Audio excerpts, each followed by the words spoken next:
मैं बता रहा था it could not explain the stability of molecule, ठीक ना। स्टेबिलिटी ऑफ मॉलिक्यूल ये वाला थर्ड पॉइंट है। हाँ, third point, it could not explain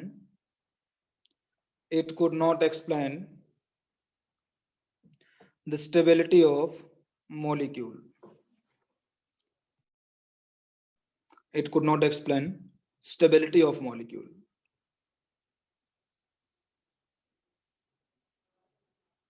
है ना, स्टेबिलिटी ऑफ मॉलिक्यूल को एक्सप्लेन नहीं कर पाया।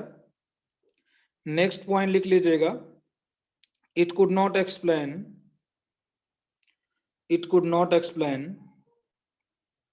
बॉन्डिंग इन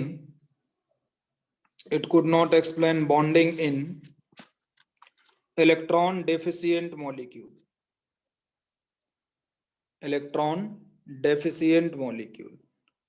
ठीक ना।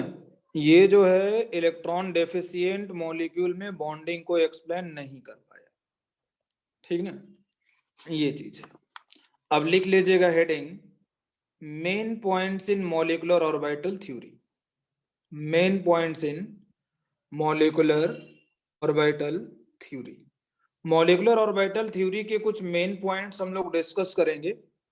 लिखिएगा यहां पर, ध्यान दीजिएगा। मैं आप लोगों को बताया था बैलेंस बॉन्ड थ्योरी में कि क्या बोलता हूं कि एटॉमिक ऑर्बिटल होते हैं, ठीक ना, एटॉमिक ऑर्बिटल। अच्छा, इस एटॉमिक ऑर्बिटल में क्या होता है, इलेक्ट्रॉन होता है। यहां पर दूसरा एटॉमिक ऑर्बिटल होगा, इसके पास में भी इलेक्ट्रॉन होगा। ये दोनों आपस में क्या कर लेंगे, बॉन्डिंग कर लेंगे।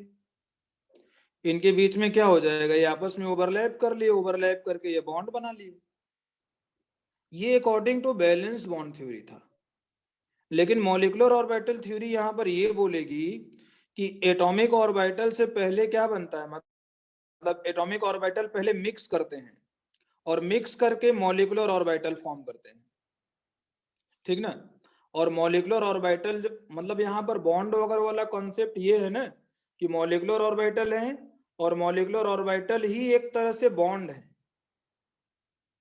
समझ रहे हो ना। ये मॉलिक्यूलर ऑर्बिटल ही है ना, एक तरह से आप समझ सकते हो कि यहाँ पर बॉन्ड बना रहे हैं, ठीक ना। जैसे एटॉमिक ऑर्बिटल है, आपस में ओवरलैप करके बॉन्ड बना रहा है। यहां पर क्या होगा, एटॉमिक ऑर्बिटल मिक्स करेंगे और मिक्स करके मॉलिक्यूलर ऑर्बिटल फॉर्म करेंगे और उस मॉलिक्यूलर ऑर्बिटल में इलेक्ट्रॉन होगा और एक इलेक्ट्रॉन इसका होगा, एक इलेक्ट्रॉन दूसरे वाले एटम का होगा और इस तरीके से इन दोनों के बीच में क्या होगा, एक अट्रैक्शन होगा और अट्रैक्शन की वजह से कंपाउंड क्या करेगा, एग्जिस्ट करेगा। समझ में आया बच्चों? एक और बार बोल देंगे। मैं ये बोल रहा हूं इसमें कि जैसे एटॉमिक ऑर्बिटल है तो एटॉमिक ऑर्बिटल में इलेक्ट्रॉन होता है। आप पहले एटॉमिक ऑर्बिटल के इलेक्ट्रॉन को हटा दीजिए। मान लीजिए एटॉमिक ऑर्बिटल है सिर्फ, इसमें इलेक्ट्रॉन वगैरह नहीं है। अब ये एटॉमिक ऑर्बिटल क्या किया, आपस में मिक्स कर गए और मिक्स करने के बाद में मॉलिक्यूलर ऑर्बिटल बना दिए, ठीक ना। अब मॉलिक्यूलर ऑर्बिटल में क्या कीजिए, आप इलेक्ट्रॉन को फिल कर दीजिए, ठीक ना। मॉलिक्यूलर ऑर्बिटल में इलेक्ट्रॉन को फिल कर दिए। अब ये इलेक्ट्रॉन देखिए ना, यहाँ पर जैसे ये मॉलिक्यूलर ऑर्बिटल है, यहाँ पर दूसरा मॉलिक्यूलर ऑर्बिटल है, ठीक ना। तो यहाँ पर क्या होगा, इन इलेक्ट्रॉन्स के बीच में जैसे नहीं होता था कि इलेक्ट्रॉन और न्यूक्लियस, इलेक्ट्रॉन और न्यूक्लियस, इनके बीच में अट्रैक्शन और रिपल्सन हुआ, यहाँ पर भी वैसे ही होगा यहाँ पर अट्रैक्शन और रिपल्सन होगा और इस तरीके से मॉलिक्यूल क्या करेगा, एग्जिस्ट करेगा। उतनी ज्यादा जानने की जरूरत नहीं है इसको। सर बोलिए सर, यहाँ पर 2 मॉलिक्यूलर ऑर्बिटल बनेंगे। हाँ, 2 मॉलिक्यूलर ऑर्बिटल बनेंगे, एक तो बॉन्डिंग बनता है, एक तो एंटी बॉन्डिंग बनता है, ठीक ना। एक तो बॉन्डिंग को सपोर्ट करता है, एक तो बॉन्डिंग को अपोज करता है, ठीक ना। जैसे मान लो हाँ सर। यहाँ पर बॉन्डिंग वाला इसकी वजह से आता है, जैसे न्यूक्लियस और इलेक्ट्रॉन के बीच में अट्रैक्शन होता है ना, तो इसकी वजह से बॉन्डिंग वाला आता है। और इलेक्ट्रॉन इलेक्ट्रॉन के बीच में जो रिपल्सन होता है ना, उसकी वजह से एंटी बॉन्डिंग वाला आता है। इतना सब कुछ जानने की जरूरत नहीं है, आप लोग एकदम इसके बारे में मत सोचिए। बस इतना जान लीजिए कि वैलेंस बॉन्ड थ्योरी में एटॉमिक ऑर्बिटल होते हैं मॉलिक्यूलर ऑर्बिटल थ्योरी में मॉलिक्यूलर ऑर्बिटल होते हैं, ठीक ना। पहले पॉइंट लिखिए, ऐसे ही पॉइंट्स आएंगे, बहुत डेप्थ में पॉइंट नहीं आएंगे, ठीक ना। लिखिएगा पहला पॉइंट, एज एज नहीं, according to valence bond theory, electron present in atomic orbital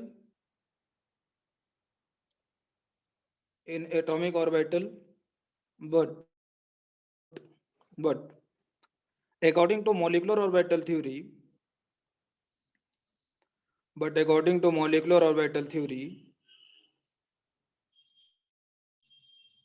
electron present in molecular orbital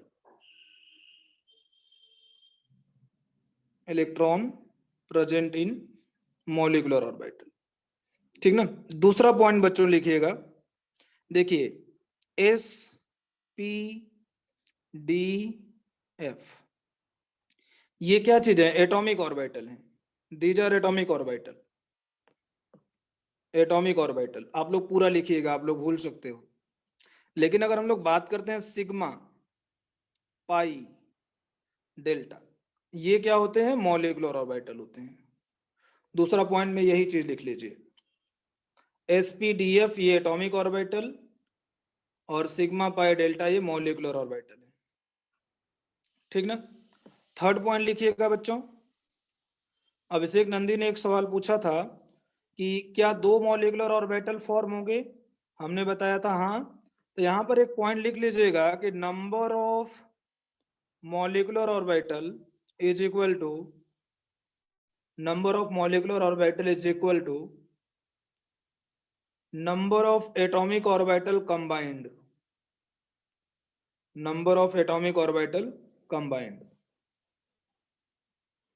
ठीक ना, ये चीज है, number of molecular orbital is equal to number of atomic orbital combined, ठीक ना, ये चीज है। आगे लिख लीजिएगा फोर्थ पॉइंट,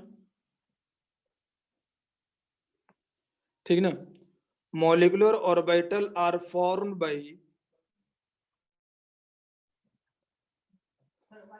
ठीक है, molecular, नेक्स्ट पॉइंट लिखिएगा, molecular orbital are formed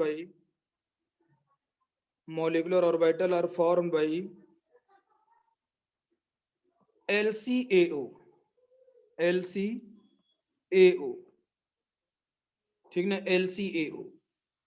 LCAO का फुल फॉर्म क्या होता है भाई, linear combination of atomic orbital, लिख लीजिएगा linear combination of atomic orbital, LCAO, linear combination of atomic orbital, ठीक ना, ये चीज है, ठीक ना। इसके बारे में हम लोग डिस्कस करेंगे क्या होता है linear combination of atomic orbital. Next point लिख लीजिएगा आप लोग,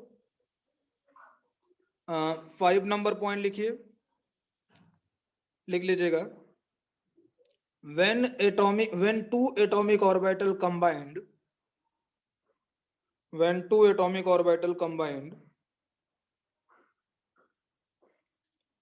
two molecular orbital will be formed,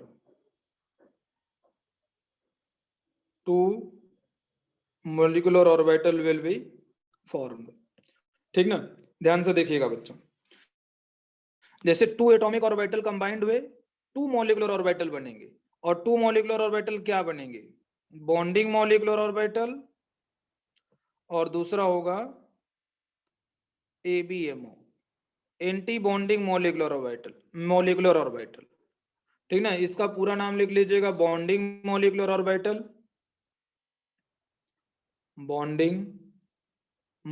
orbital, ये क्या है, एंटी बॉन्डिंग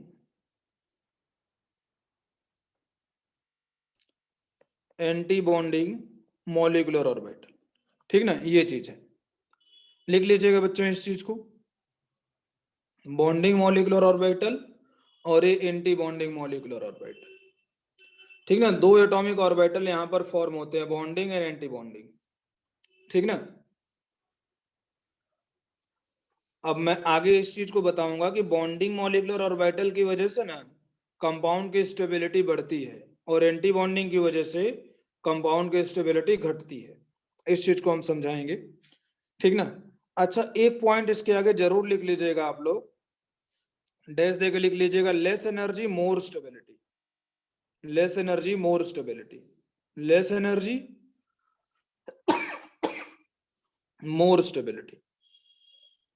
दूसरे में लिख लीजिएगा भाई, मोर एनर्जी लेस स्टेबिलिटी, ठीक ना, ये चीज है। सर एक बार रिपीट करेंगे? बॉन्डिंग मॉलिक्यूलर ऑर्बिटल में लिख लीजिएगा लेस एनर्जी मोर स्टेबिलिटी,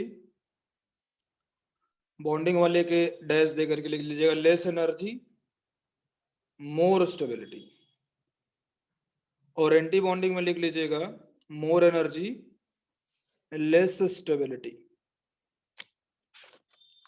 ठीक ना, ये है। और बच्चों 2 मिनट रुकोगे आप लोग, ये आदित्य हाँ सर। क्लास है आपका?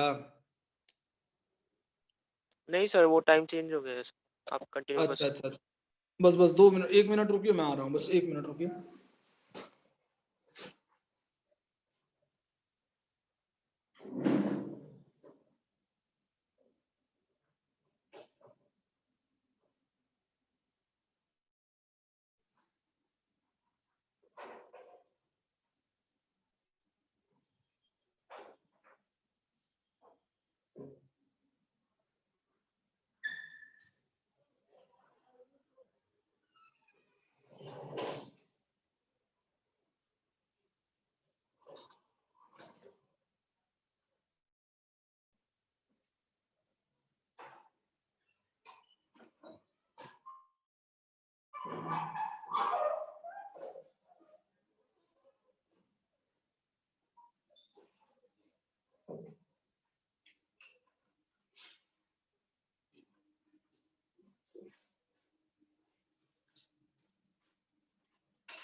हाँ भाई, नेक्स्ट पॉइंट लिखिएगा बच्चों आप लोग, electron are filled, electron are field,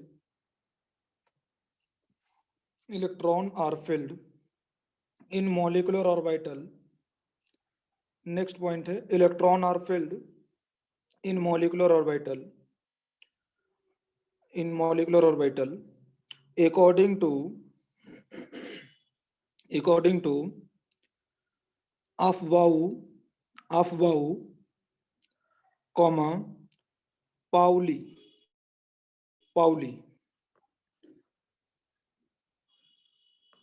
rule and Hund rule, ठीक ना, Pauli rule, Hund rule, in similar ways, in similar ways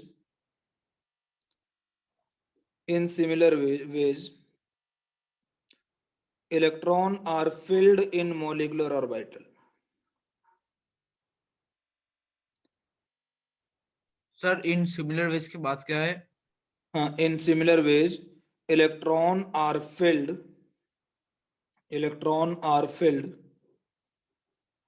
in molecular orbital। Sir आप ये पॉइंट एक बार रिपीट कर सकते हैं? इलेक्ट्रॉन, मैं स्टार्टिंग से बोल रहा हूं, electron are filled in molecular orbital according to Aufbau, Pauli rule and Hund rule, in similar ways electron are filled in molecular orbital. वैसे स्टेटमेंट बहुत गलत लिखा गया है, सर लेकिन दो बार मॉलिक्यूलर ऑर्बिटल कैसे, मतलब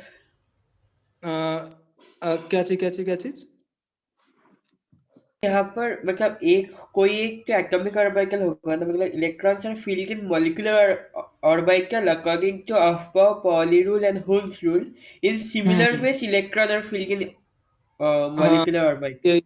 ये स्टेटमेंट मैंने गलत लिखवाया है. स्टेटमेंट मतलब कि गलत है, बाकी आप लोग समझ सकते हो जो कहने का मेरा मतलब है. तो आप लोग समझ गए होंगे कि मॉलिक्यूलर ऑर्बिटल में जो इलेक्ट्रॉन होते हैं वो फिलअप किए जाते हैं according to Pauli, Hund and aufbau principle. बस इतना ही लिखना है आपको, ठीक ना. ये स्टेटमेंट मैंने गलत लिखा है. आप लोग समझ गए ना क्या मैं बोल रहा हूँ. थोड़ा मोड़ा करेक्शन करना है तो आप लोग कर लीजिए, ठीक ना. वैसे नीचे वाला कुछ लिखना ही नहीं था. सर मतलब वो एटॉमिक ऑर्बिटल में जैसे फिलअप होता है वैसे ही मॉलिक्यूलर ऑर्बिटल में फिलअप होगा ना. वैसे ही, हाँ वैसे ही.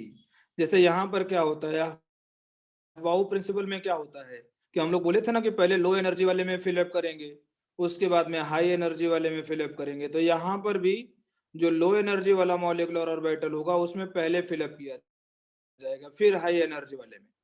पाउली एक्सक्लूजन प्रिंसिपल ये बोलता है कि चारों प्रिंसिपल क्वांटम नंबर की वैल्यू सेम नहीं हो सकती. तो यहाँ पर भी होता है कि जो प्रिंसिपल क्वांटम नंबर यहाँ पर तो हम लोग डिफाइन नहीं करते हैं, यहाँ पर तो सिग्मा और पाई होता है. लेकिन हाँ, यहाँ पर भी जो इलेक्ट्रॉन होते हैं ना, ऐसे फिलअप नहीं किए जाएंगे, सेम स्पिन वाले फिलअप नहीं किए जाएंगे. यहाँ पर जो होगा एक तो ऊपर होगा तो दूसरा वाला नीचे होगा, ठीक ना. ये चीज है, ठीक ना. तो यही है पाउली एक्सक्लूजन प्रिंसिपल. जैसे हाफ स्पिन होगा ना. नहीं, हाफ फील्ड हम लोग करेंगे, फिर उसके बाद में दो इलेक्ट्रॉन फिलअप किए जाएंगे. एक जो मॉलिक्यूलर ऑर्बिटल होता है ना उसमें 2 इलेक्ट्रॉन फिलअप किए जा सकते हैं, ठीक है. पहले हम लोग 1 इलेक्ट्रॉन फिलअप करेंगे, ठीक ना. अब इसके बाद में अगर कोई सेम एनर्जी वाला है तो उसमें इलेक्ट्रॉन फिलअप करेंगे, ठीक ना. अब अगर मान लीजिए दोनों की एनर्जी, अब कोई तीसरा नहीं है तो जैसे उसके बाद मतलब में आप वो लोग एरो वाला हाफ होगा ना, हाफ एरो होगा ना. हाँ, अब हाफ भी कर सकते हो, फुल भी कर सकते हो, कोई दिक्कत नहीं है. एटॉमिक ऑर्बिटल में भी ना आप हाफ भी कर सकते हो, फुल भी कर सकते हो. ये इजी पड़ता है लिखना, इसलिए हम लोग हाफ की आदत है. अदरवाइज आप ऐसे लिख सकते हो, उसमें भी जो एटॉमिक ऑर्बिटल था ना उसमें भी आप ऐसे लिख सकते हो, ठीक ना. ठीक है सर. ये चीज है. अच्छा, यहाँ पर लिख लीजिएगा नीचे, यहाँ पर कि n प्लस एल रूल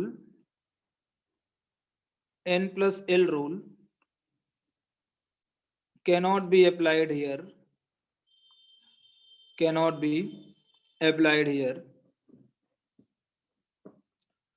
ठीक ना. यहाँ पर n प्लस एल रूल को हम लोग नहीं लगा सकते, क्योंकि यहाँ पर प्रिंसिपल क्वांटम नंबर का कोई मतलब नहीं होता है. यहाँ पर एजीमुथल क्वांटम नंबर का भी कोई मतलब नहीं होता है, क्योंकि जो श्रोडिंजर वेव इक्वेशन दिया गया था वो एटॉमिक ऑर्बिटल को ध्यान में रखते हुए दिया गया था. इस थ्योरी ने बोला कि एटॉमिक ऑर्बिटल तो होते हैं लेकिन वो एग्जिस्ट नहीं करते हैं, उसके बाद में मॉलिक्यूलर ऑर्बिटल बन जाते हैं. छोटा सा हेडिंग डाल दीजिएगा LCAO, linear combination of atomic orbital, ठीक ना. अब ध्यान दीजिएगा, जैसे हमारे पास में 2 एटॉमिक ऑर्बिटल हैं. जैसे मान लीजिए हमारे पास में एटॉमिक ऑर्बिटल है, मान लीजिए A का, और एटॉमिक ऑर्बिटल है B का, ठीक ना. मान लीजिए हमारे पास में 2 एटॉमिक ऑर्बिटल है, A और दूसरा है B, ठीक ना. 2 atomic orbital A and B. अब अगर मान लीजिए A वाले का एम्पलीट्यूड है, एम्पलीट्यूड ऑफ वेव फंक्शन, याद होगा श्रोडिंजर वेव इक्वेशन में मैंने बताया था कि एटॉमिक ऑर्बिटल होता है उसका एक वेव फंक्शन होता है साई ए, और दूसरे वाले का होता है वेव फंक्शन साई बी, ठीक ना. अच्छा, ध्यान दीजिएगा, जब ये कंबाइन करेंगे तो क्या होगा मैं आपको समझा रहा हूं. देखिए, कंबाइन करेंगे जब यहाँ पर होगा Sai A plus psi B. ध्यान दीजिएगा, यहां पर सिर्फ प्लस हम लोग नहीं लिखेंगे, यहां पर प्लस माइनस भी लिखेंगे। क्यों, मैं आपको बता रहा हूं। देखिए यहां से जब ये आपस में कंबाइंड होंगे तो दो केसेज हो सकते हैं, यहां पर Sai A plus psi B, और यहां से हो सकता है Sai A minus psi B. एक बात समझिए ध्यान से कि जैसे ये साई ए जो एक्चुअली है ना, देखिए ए जो है एक एटॉमिक ऑर्बिटल है, और एटॉमिक ऑर्बिटल में क्या होते हैं, इलेक्ट्रॉन्स होते हैं, और इलेक्ट्रॉन होगी तो एक इलेक्ट्रॉनिक वेव होगी, इलेक्ट्रॉन की एक वेव होगी ना, उसका एक एम्पलीट्यूड होगा। उसी तरीके से बी वाला भी एटॉमिक ऑर्बिटल है, यहां पर भी एक वेव होगी, ठीक ना, यहां पर भी एम्पलीट्यूड होगा, ठीक ना। तो ऊपर वाला भी एम्पलीट्यूड है, नीचे वाला भी एम्पलीट्यूड है, मतलब ऊपर वाला भी वेव है, नीचे वाला भी वेव है। ये जब आपस में कंबाइन करते हैं, ध्यान दीजिएगा, ए और बी जब ये आपस में कंबाइन करेंगे तो दो टाइप का इंटरफेरेंस हो सकता है। जब दो वेव आपस में टकराती है ना, तो वहां पर क्या होता है, इंटरफेरेंस होता है। फिजिक्स में आप लोगों को पढ़ाया जाएगा पूरा डिटेल में, वेव ऑप्टिक्स में, ठीक ना। तो वहां पर बताया जाएगा कि जब दो वेव आपस में टकराती हैं तो वहां पर क्या डेवलप होता है, इंटरफेरेंस।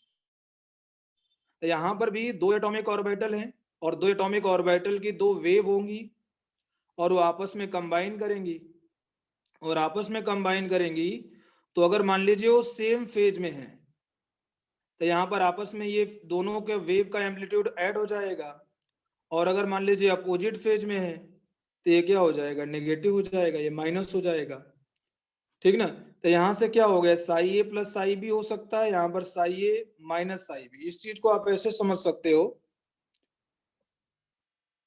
ये हो गया, यहाँ पर ए प्लस, यहाँ पर ए माइनस।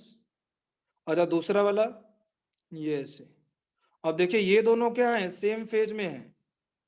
ये देखिए सेम फेज का मतलब कि प्लस वाला प्लस वाले के साथ में है ना, ये माइनस वाला माइनस वाले की जगह पर है। जब ये दोनों आपस में कंबाइंड होंगे ना, तो कंबाइंड होने के बाद में ये इस तरीके से बनाएंगे, एम्पलीट्यूड इनका क्या हो जाएगा, बढ़ जाएगा ऐसे, और यहां पर एम्पलीट्यूड क्या आ जाएगा, Sai A plus psi B, ठीक ना। इस तरीके से ये एम्पलीट्यूड क्या हो जाएगा, बढ़ जाएगा, और ये ऊपर में ये प्लस है, यहाँ पर ये माइनस है। अगर हम लोग यहाँ पर देखिए दूसरा जो है, थोड़ा सा ऐसे मान लीजिए दूसरा जो वेव है ऐसे करके हो गया, तो यहाँ पर प्लस और यहाँ पर माइनस, यहाँ पर प्लस यहाँ पर माइनस, है ना, इस तरीके से। अब ध्यान दीजिएगा, जब ये आपस में कंबाइन करेंगे तो भाई देखिए ऐसा कुछ डेवलप होगा, समझ रहे हो। और यहाँ पर जो एम्पलीट्यूड आएगा ये Sai A minus psi B हो जाएगा, और यहाँ पर जो आ जाएगा ये साई, ठीक हो, तो Sai A minus psi B ही होगा, ठीक है ना, ये चीज है। तो यहाँ पर बच्चों ये है साई ए, और यहाँ पर ये है साई बी, ठीक ना। दोनों देखिए अपोजिट फेज में है, गलत हमने थोड़ा सा लिखा है, ये देखिए यहाँ पर ये माइनस रहेगा और ये ऊपर वाले को हम लोग प्लस बोलते हैं, ये इस तरीके से, ठीक ना। यहाँ पर ये छोटा सा प्लस आएगा, यहाँ पर छोटा सा माइनस आएगा। अच्छा बच्चों, आप लोग फिजिक्स में सर वो पढ़ोगे, माइनस प्लस तो मतलब कैंसिल आउट हो जाएगा ना, क्या चीज, माइनस प्लस यहाँ पर वो कैंसिल आउट हो जाएगा ना। नहीं नहीं, ये माइनस प्लस जो होता है ना, कैंसिल आउट हो करके, जैसे मान लो साई ए मान लीजिए थोड़ा सा बड़ा है, ओ अच्छा अच्छा, तो ये छोटा सा एक ठो आएगा, हाँ ठीक ना। ये फेज को रिप्रेजेंट करता है, ये कोई चार्ज नहीं है, ठीक ना, ये फेज को रिप्रेजेंट करता है। तो यहाँ पर दो चीजें हो गई, psi A plus psi B and psi A minus psi B, ये जो चीजें हैं। अच्छा इसको हम लोग बोलते हैं कंस्ट्रक्टिव इंटरफेरेंस, कंस्ट्रक्टिव इंटरफेरेंस। और दूसरा वाला जो होता है ये डिस्ट्रक्टिव इंटरफेरेंस बोला जाएगा, डिस्ट्रक्टिव इंटरफेरेंस। ठीक है, कंस्ट्रक्टिव और दूसरा जो है ये डिस्ट्रक्टिव है इंटरफेरेंस। समझ रहे हो ना? यहाँ पर देखिए, अब देखिए मॉलिक्यूलर ऑर्बिटल जो होते हैं ना, ये देखिए यहाँ से Sai A plus psi B, तो यहाँ से बॉन्डिंग मॉलिक्यूलर ऑर्बिटल फॉर्म होते हैं और यहाँ से सर वो फॉर्म होगा कंस्ट्रक्टिव इंटरफेरेंस एक और बार दिखाएंगे? ए बी एम ओ, यहाँ से एंटी बॉन्डिंग। देखिए यहाँ पर ये कंस्ट्रक्टिव का मतलब होता है ना, दोनों आपस में फेज जो होगा ना सेम होगा दोनों वेव का, तो ये आपस में देख रहे हो ना ऐड हो जा रहे हैं और इनके एम्पलीट्यूड की वैल्यू क्या हो जाएगी, बढ़ जाती है। ठीक ना, यही चीज है। जैसे आप लोग ठीक है जानते हो सर। ना कि ब्रिज जो होता है, ब्रिज ब्रिज पर जो क्या बोलता हूँ, सैनिक वगैरह कोई ब्रिज अगर क्रॉस कर रहे हैं ना, जैसे मान लो ये रिवर है, यहाँ पर सपोज मान लीजिए कोई ब्रिज बना हुआ है, तो यहाँ पर क्या बोलता हूँ, जो सैनिक होते हैं ना, कभी भी एक साथ में पैर उनको नीचे, मतलब जो क्या बोलते हैं उसको, परेड वगैरह के टाइम में क्या होता है, वो जो एक साथ में पैर नीचे जमीन पर लगाते हैं, उसको क्या बोला जाता है? March past. हाँ, मार्च पास नहीं यहाँ पर करते हैं। ठीक ना, क्योंकि देखिए सभी जब एक साथ में क्या बोलता हूँ नीचे की तरफ फोर्स लगाएंगे ना, तो ये ब्रिज को टूटने का डर रहता है। मतलब कोई बड़ा ब्रिज नहीं टूटेगा, लेकिन हाँ अगर कमजोर ब्रिज है तो टूट जाएगा, ये चीज। तो वहां पर भी क्या होता है, सेम फेज में अगर रहेंगे ना तो आपस में जुड़ जाते हैं, और अपोजिट फेज में रहते हैं तो अब क्या हो जाता है, कैंसिल आउट हो जाते हैं। तो ये है बच्चों, आप लोग जल्दी से समझ के लिखिए इसको। ये कब फॉर्म होगा, कंस्ट्रक्टिव इंटरफेरेंस से, लिख लीजिएगा इसको पूरा अच्छे से, कंस्ट्रक्टिव इंटरफेरेंस से। और ये कब फॉर्म होगा, डिस्ट्रक्टिव इंटरफेरेंस से। ये चीज है constructive and destructive.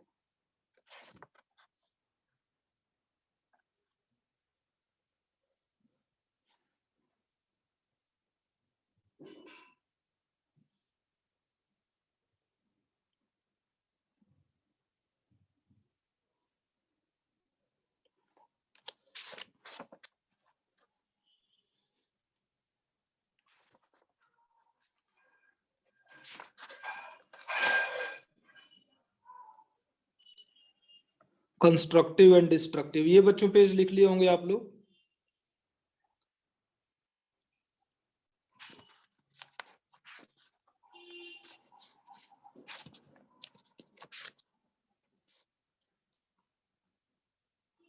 Constructive interference पूरा लिखिएगा भाई, कंस्ट्रक्टिव ही मैंने लिखा है।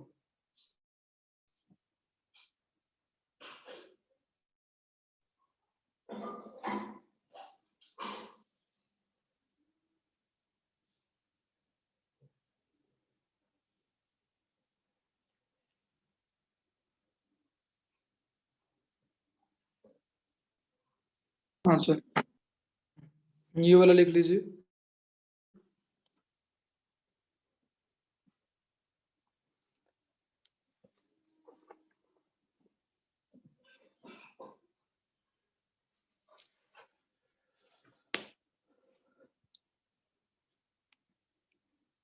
ठीक ना, ये है बच्चों। आगे हेडिंग डाल दीजिए, यही से बच्चों हम लोग अगली क्लास में कंटिन्यू करेंगे। मेरा भी क्लास का टाइम हो गया है। लिख लीजिएगा आप लोग, types of molecular orbital, heading डाल दीजिए टाइप्स ऑफ मॉलिक्यूलर ऑर्बिटल। ठीक ना, टाइप्स ऑफ मॉलिक्यूलर ऑर्बिटल। तो देखिए एक तो क्लासिफिकेशन तो हम लोगों ने बॉन्डिंग और एंटी बॉन्डिंग का किया है, लेकिन अभी हम लोग क्लासिफाई करेंगे सिग्मा मॉलिक्यूलर ऑर्बिटल, पाई मॉलिक्यूलर ऑर्बिटल और डेल्टा मॉलिक्यूलर ऑर्बिटल। डेल्टा तो हम लोगों को नहीं स्टडी करना है, सिग्मा और पाई के बारे में स्टडी करना है।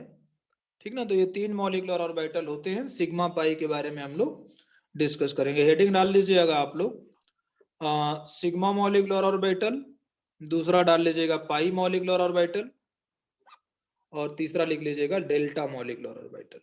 सर एक बार लास्ट सोचेंगे।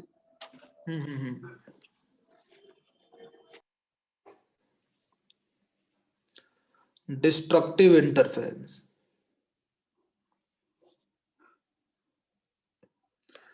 तो द्वैपायन,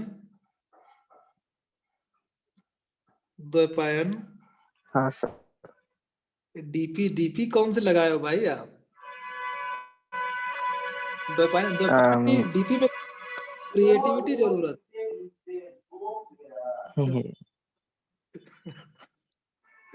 ठीक है, बढ़िया है। इन सब चीजों का भी शौक रखना चाहिए, क्योंकि रहनी चाहिए कुछ चीजें बचपन में याद करने लायक। मतलब जब आप बड़े हो जाओ तो नहीं होता है कि आप और लोगों को कहानी सुनाओ कि भाई हम अपने बचपन में ये सब किए थे।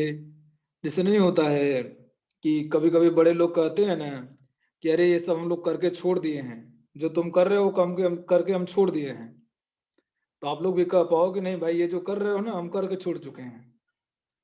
क्यों अनविक, ऐसा होना चाहिए कि नहीं होना चाहिए? हाँ सर, होना चाहिए। ठीक है भाई, तो हम लोग संडे को क्या डिस्कस करेंगे बताइए? आप लोग होमवर्क क्या लोगे? पीरियोडिक टेबल अभी क्या स्टार्ट कर डिस्कस सकते कर हैं। रहे हैं? So है ना, GOC एटॉमिक स्ट्रक्चर तो ऑलमोस्ट हो गया था, है ना, प्रीवियस तो ईयर हो गया पूरा। सिर्फ हाँ सर, एटॉमिक स्ट्रक्चर हो गया था। हाँ उसका तो पूरा ही हो गया। अब पीरियोडिक टेबल ऐसा कीजिएगा ना आप लोग, मैं थोड़ा देख लेता हूँ। सर आप GOC2 करने को बोले थे सर। अच्छा अच्छा, हाँ हाँ GOC2 है। हाँ हाँ हाँ, ऐसा करते हैं ना, ठीक है GOC2 ही कंप्लीट तो नहीं हो पाएगा ना, डिस्कशन पूरा हो पाएगा ना, आप लोग भी कंप्लीट नहीं कर पाओगे। 1 मिनट मेरे को GOC2 थोड़ा देखने दीजिए। GOC2 CB1C, हाँ GOC2 तो आया भाई।